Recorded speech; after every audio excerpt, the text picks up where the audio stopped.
Welcome to Line by Line, where we show you how to make your mark through the arts. And we have a very artistic person with us today. She is Katherine Fields, Division Chair of HCC's Visual Arts Department from the Media, Visual, and Performing Arts COE, that Center of Excellence. Welcome to the show, Katherine. Thank you, Tony. Happy to be here. Always happy to have you on. You are over art history, art, studio art, all kinds of things. Tell me a little bit about all those programs and what is there to offer our students? Well, just where I am today is one of many locations where we offer our studio arts courses as well as our lecture courses, which are art history, and art appreciation and foundations of art, which is a mixture of art appreciation and hands-on creation of projects. But today I'm actually in what is we know or called the 3D studio here at Northline. So I'm up at Northeast College today in the 3D studio. We are actually building out a wood shop and a studio that will be dedicated to clay. So we've got a kiln and we're building out tables and shelves for glazing and for wedging clay, as well as a wood shop where students can build and construct three-dimensional objects. So our goal for this space is to not only offer 3D design and 2D design, which are courses that are offered in the core. So a student can actually take these courses and it can count for their creative arts core if they complete a degree here at HCC, which is very exciting. But we're hoping to build out the studio so that we can offer sculpture as a 3D art elective. So I'm here today. I met with some of my colleagues and some of my staff to get a game plan together to present to the COO here. But that's one of many facets of what we do in the visual arts program. We do offer studio art courses and they are in abundance. So if you're interested in things that are in the two-dimensional arena, we have drawing and painting and life drawing, yes, where you draw from the live figure of human. You learn how to draw a human, which is great. We have gaming students that take that class. We also have fashion students. So we have a lot of students from many programs that take those classes, because I do support other degree plans.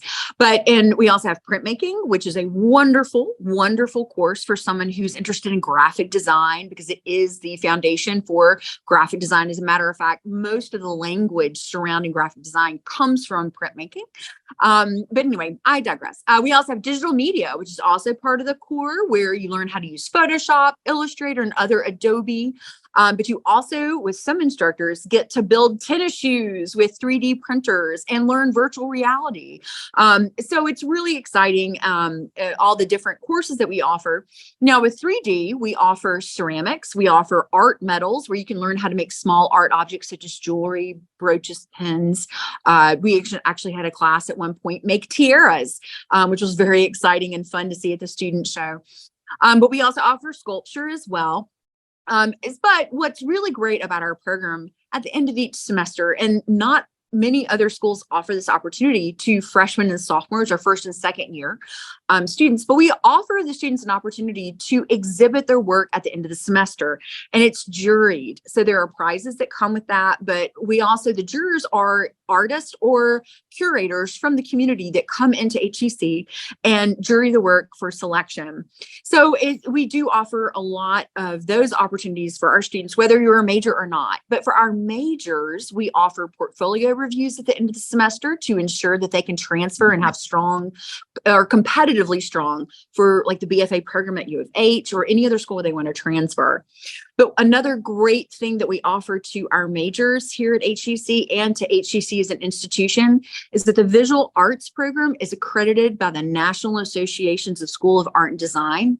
And HCC is the only institution in the Houston region that has this accreditation. So a student that takes and finishes with our degree plan, we can transfer them to any institution that also has that accreditation out of state, in state, wherever. So, but also too, it means that our faculty are held to very specific standards that are very high. They're above and beyond the national standard, but also too, it means our rigor is there as well. So when you take an arts class with us at HCC, know that you are actually taking the first 2 years of an accredited studio arts program. So we follow the national model of that and maintain the rigor. So students that come to us should know that we mean business when it comes to the visual arts. And we help them succeed and grow as creatively. But we also don't mind students that aren't degree majors that are from the community that just want to take a ceramics course or a drawing course or get back into the creative swing of things. But we also offer many opportunities for those students as well. Our visual arts program is also affiliated with the Gulf Coast Intercollegiate Consortium, where we actually do projects and do workshops and other things with other community college students from across the Gulf Coast region, like Lee College, the San Jack colleges, as well as like Alvin Community College and Brazos Sports College. So we create opportunities for collaboration and moments of innovation for these students to work together and get to know each other, and also see the other campuses and locations. So that's also really great. And that is funded by our chancellor, and which is a wonderful opportunity that the chancellor presents to all of us involved in GCIC. So there's a lot going on. We have a lot going on in our program.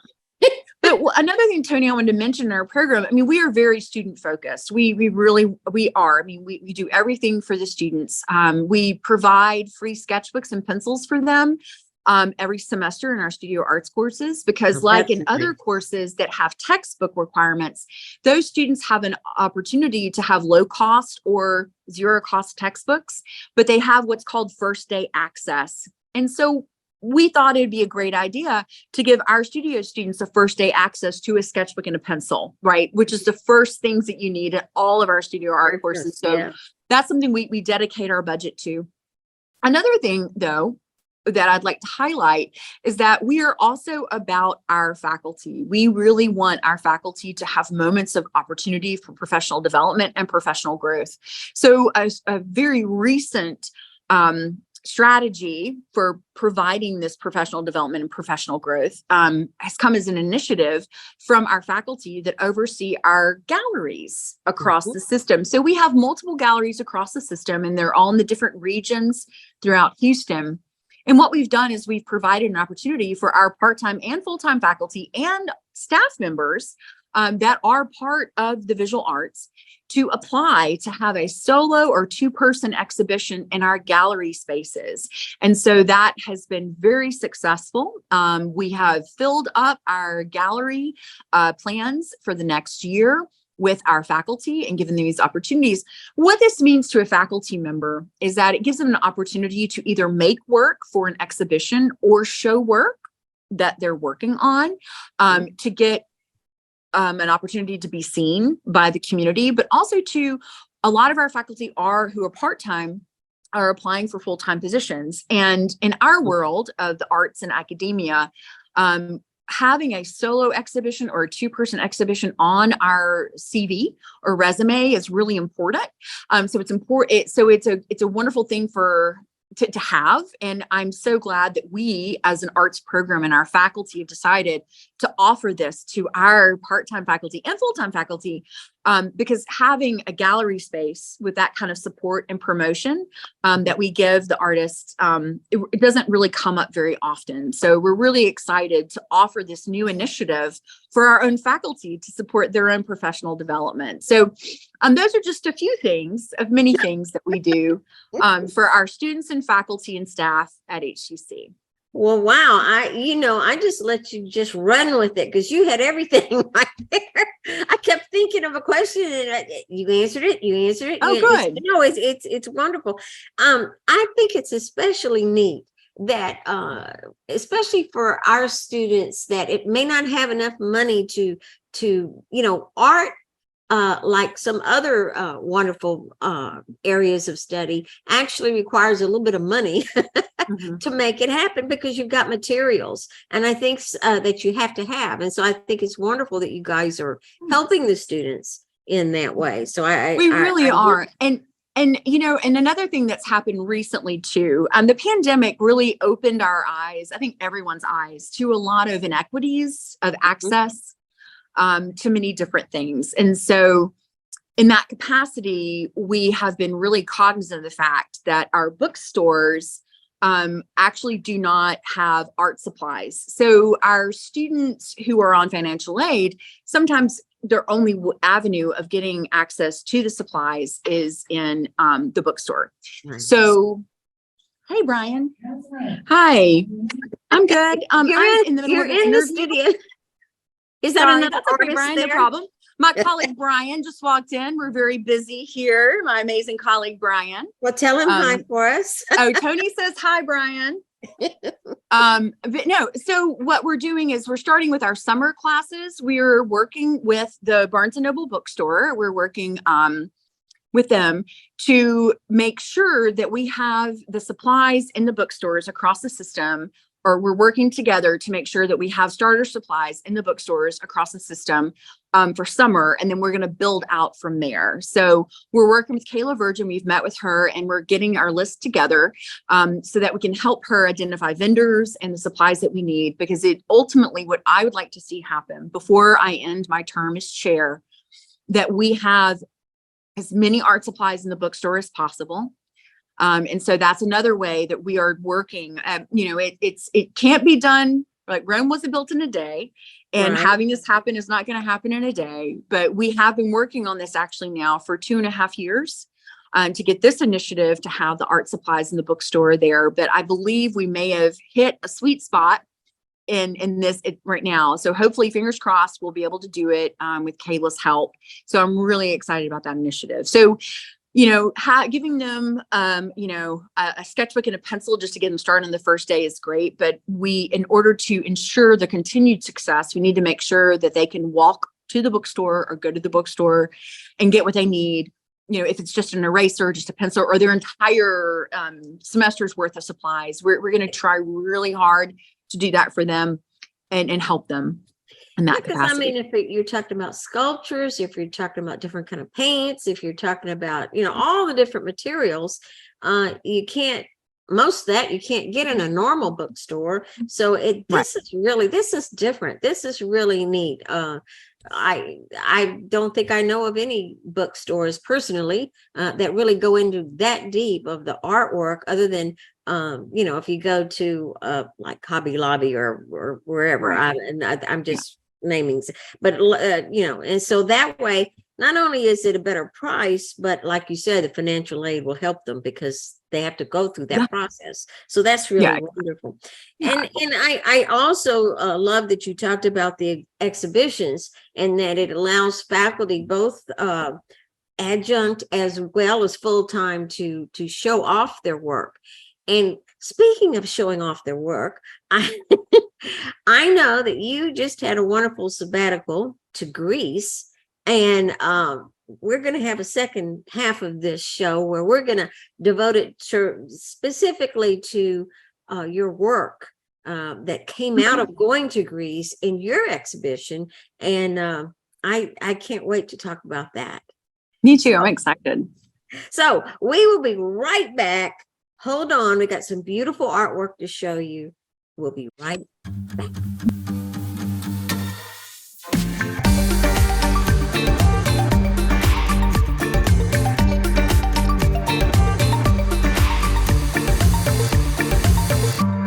The faculty at HCC represents the best of the city. They're committed to getting our students to their goals. HCC, for everyone, anytime, anyway.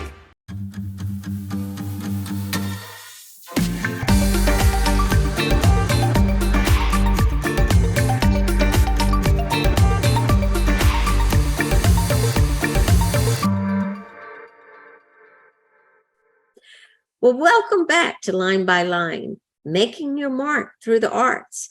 We have with us today Katherine Fields, Division Chair of HCC's Visual Arts Department from the Media, Visual, and Performing Arts COE. That's Center of Excellence, because they are excellent at everything that they do. And MVP. and she's a wonderful artist. Oh my God. You're going to see some of that stuff now. The faculty a lot of times go on sabbaticals where they learn and have a deeper understanding of different things that relate to their art. And so Katherine went, and she got to go to Skopelos, Greece. Is that right? That's correct. Yeah. So tell us a little bit about, why did you choose that place? What is it all about, and how does it relate to your art? Right. Well, Greece has always been a part of my interest in art. The ancient Greek world was the genesis for the start of art history. That's where it really all started. There was a man named Johannes Winkelmeyer who actually started the conversation within that context of Greek art. But, academia, not that interesting right this season. But about 20 or so years ago, when I went off to graduate school, I discovered that I was diagnosed with carcinoma in situ of my cervix, which means it's the stage before stage 1 of cervical cancer. And it was very disjointing for me as a young adult, and to think about death, and also to think about, because I was 25, 26 years old. I was young, but while I was in graduate school and having all the surgeries and the conversations with the doctors to remove it from my body, and all of the conversations that you have about, maybe being a mother or being married, or what relationships, and all of the conversations you have about and thinking about life. During that time, I started to use the pomegranate fruit as the staid kind of symbol in my artwork, because of my studies of classical art history, but also I studied Latin in high school and college, which is not Greek, but they did take a lot from the Greeks. The Latins did, or Both classical. Italians. It's all classical. The myths, the parallel myths, same gods, different name. So I really used that knowledge that I gained when I was for my interest in that, but also to my studies in college about myths. I did take mythology courses as well, and really put it to good use by using the pomegranate fruit as this object that I kept using over and over, using different methods, different technologies, different ways, like paintings. I made prints, I made sculptures, I made ceramic work. I was making pomegranate seeds. I even turned dental x-rays of teeth into pomegranate seeds and projected them through a slide projector. Like, I really pushed this idea, because the seeds, to me, mythologically, as well as in Judeo-Christian kind of conversation and research, that the seed and the fruit itself represented fertility. And so, which to me was really interesting, because the organ in which I was suffering, or my organ, was a reproductive organ. And so there was also a lot of other research that I did about the pomegranate fruit. And, in art history, we do have the pomegranate fruit in lieu of the apple, when we see depictions of Adam and Eve. So Eve is actually holding a pomegranate fruit, because, as we know, apples do not grow in that region where we think the Garden of Eden would have been.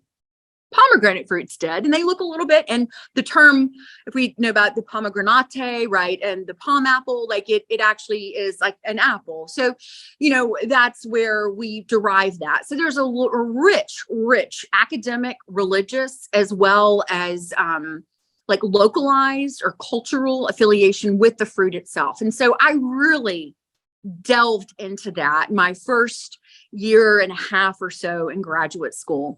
And then eventually I didn't abandon the pomegranate fruit, but I felt that I had exhausted that with like photography and doing everything.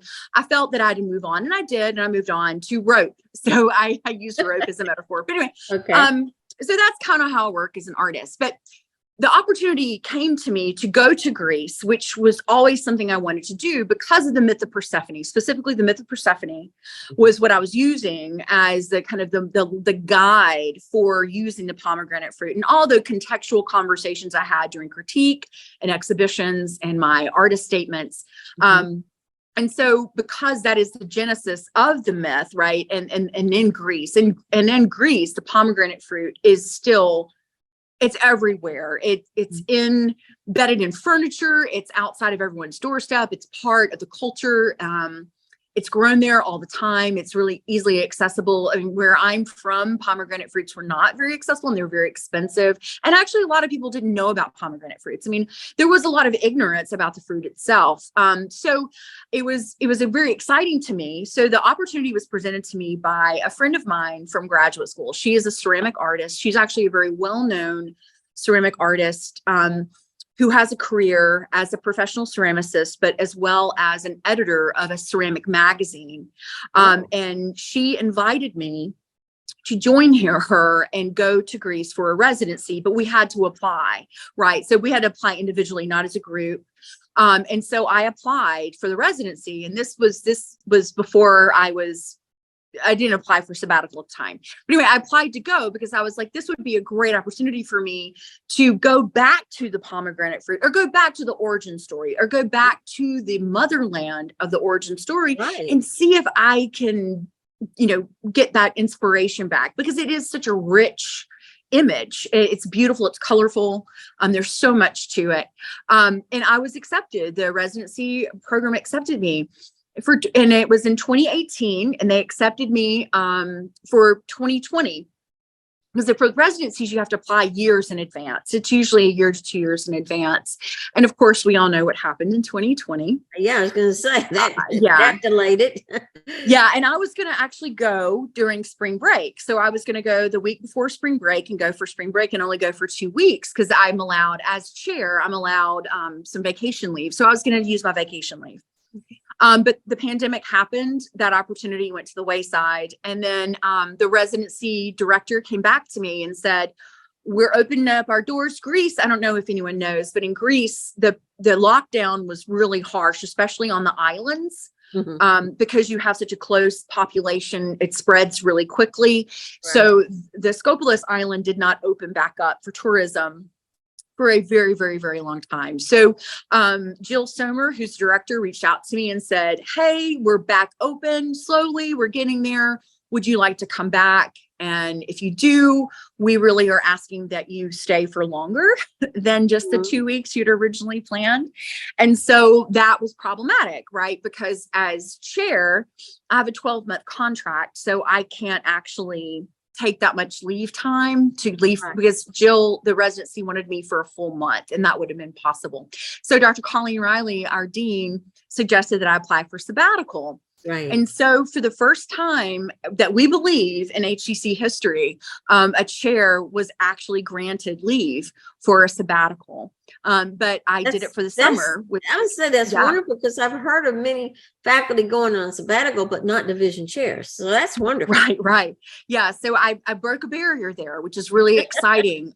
But I will have to say that if you are a chair and you're applying for sabbatical, there are lots of things you need to take in consideration that I did not before I left. But that being said, so that was the story of me getting there. And I was very focused before I left on making sure that all my work for HCC was all was available, and that I did all the work that I need to do for my colleagues so they could be successful going into the summer term, as well as have my staff prepared, my budget prepared.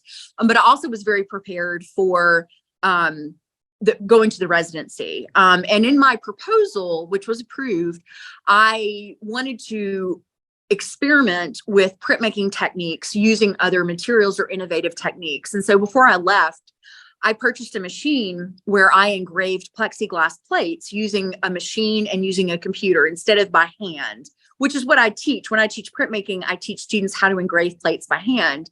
But this time I used a machinery, because I'm constantly thinking about how to improve with innovation, but also thinking about my students, because my students come to me or come to my classroom with different levels of capabilities, right? Everyone, I believe, is able to be successful in my classes, but sometimes there are some physical limitations that makes it truly difficult to complete a lot of these older art techniques like printmaking has. So I was thinking about how I could make my class even more accessible to students who had disabilities, but also too, I don't really want to call them disabilities. I want to call them kind of challenge capabilities, right? But also to students that really weren't interested in printmaking, but were more interested in the innovation, right? To get them hooked, right, so to speak. Okay. And to really collaborate with other classes and make them and see about how they can structure their classes. So I chose digital media as that avenue building up, and used a machine that's taught or can be used in a digital media or a classroom or a printmaking classroom, but also to what we have available to us in our workforce programs or our maker spaces. We have these engraving machines there. So anyway, I did all of that, and I took those plates with me to Greece. And while I was there, I pushed those processes into making images and impressions of prints that are actually on display right now at Central Campus in the gallery there. So people can actually see what I did and what I managed to make manifest with these plates I made in America using technology, and then pushing them using traditional printing presses and inks and things and paper, and formulated a whole body of work with the starting point of that idea of innovation, and then pushing it using traditional medias that I would teach in the classroom. So everything in the show is print oriented. Everything in the show is taught in an Arts 2333 printmaking class.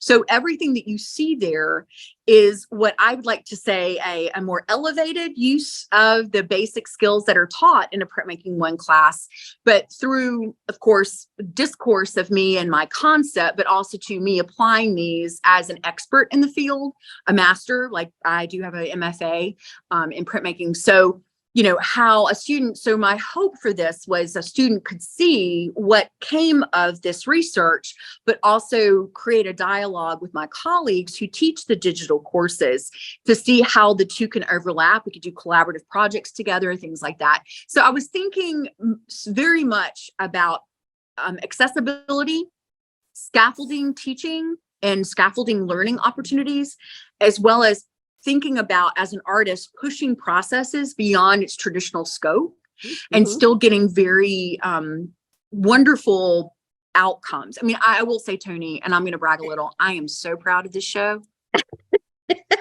Well, you should be. It's beautiful. And so proud of it. I saw pictures of it. I'm going to go down and see the whole thing face to face. But I think it is wonderful taking the historical way to do something and then innovating it, using that and doing new things. And that's what I think interests a lot of students too. We only have 30 seconds left. So oh gosh, okay. I could have talked all day with you, but okay, tell us real quick, if students or anybody wants to either go see the exhibition or they want to take a course in art or anything, where do they need to go to get information? They need to go to either Google or a web browser and type in hccs.edu/art, and that'll take them to the art page where my contact information is located, as well as our degree plan and courses. And I'm always happy to help any students with any inquiries that they might have. But that's the best place to go, is the HCC website, and look for us there. Excellent, excellent. Like I said, I could still be talking to you at least another 30 minutes, if not more. But me too. But we have been showing your beautiful work as you were talking. Good. So we really do appreciate you being on. Oh, thank you, Tony. I appreciate the opportunity to get to talk about the program and what we're doing, because I absolutely enjoy what I do and believe in what we do at HCC to help students grow and live creative lives. So thank you for being a part of it too, Tony. And thank you for being such an amazing colleague to me. I appreciate you so much. Thank you so much. Katherine Fields, Division Chair of HCC's Visual Arts Department from the Media, Visual, and Performing Arts COE. Thank you so much for being with us. And thank you guys out there for watching us again. But keep tuned, because there's all kinds of different arts. So stay tuned to line by line, showing you how to make your mark through the arts.